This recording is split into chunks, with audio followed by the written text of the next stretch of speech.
कथेचं नाव शेतकऱ्यांच्या शंकेचं उत्तर. स्वामी समर्थांची अद्भुत लीला.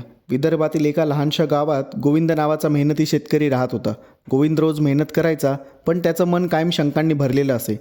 तो म्हणायचा, मी देवावर विश्वास ठेवतो, पण इतक्या अडचणी येत असतील तर कृपा खरी आहे का? त्या वर्षी पाऊस खूप उशिरा झाला. गोविंदने बियाणं पेरलं होतं, पण अंकुर फुटले नाहीत. कर्जदारांनी पैसे मागायला सुरुवात केली. एक रात्री तो रडत बसला. शेजाऱ्यांनी त्याला सांगितलं, स्वामी समर्थांकडे जा, त्यांचं नाव घेतलंस तर मन शांत होईल. दुसऱ्या दिवशी गोविंद अक्कलकोटला गेला. स्वामी समर्थ वटवृक्षाखाली बसलेले होते. गोविंदने नमस्कार केला आणि म्हणाला, स्वामी, मी रोज मेहनत करतो, पण नशीब साथ देत नाही. मला शंका येते, खरंच कृपा आहे का?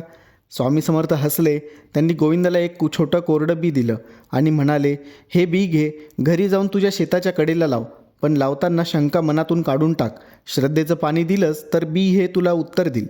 गोविंद परतला, पण त्याच्या मनात अजूनही शंका होती. त्याने बी लावलं. दुसऱ्या दिवशीपासून तो रोज त्या जागी जाऊन स्वामींचं नाम घेत पाणी घालू लागला. काही दिवसातच त्या कोरड्या मातीतून हिरवा अंकुर फुटलं. हळूहळू त्याचं झाड उंच झालं आणि सुंदर फुलांनी बहरलं.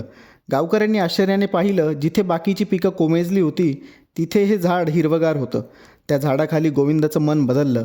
त्याला जाणवलं, स्वामी समर्थांची कृपा म्हणजे जादू नव्हे, तर श्रद्धेनं दिलेलं जीवनाचं पाणी आहे. तो गावकऱ्यांना सांगू लागला, कृपा नेहमीच असते, पण आपली श्रद्धा, मेहनत आणि संयम हाच त्या कृपेचं फूल होण्यासाठीचं खत आहे. त्या वर्षानंतर गोविंदाने मेहनत सोडली नाही. त्याच्या शेतात पिकं बहरली आणि तो गावातील इतर गरिबांना मदतसुद्धा करू लागला. कथेचा संदेश, शंका मनात असेल तर कृपा जाणवत नाही. श्रद्धा, संयम आणि प्रयत्न यांनीच देवाची कृपा फुलते. श्री स्वामी समर्थ.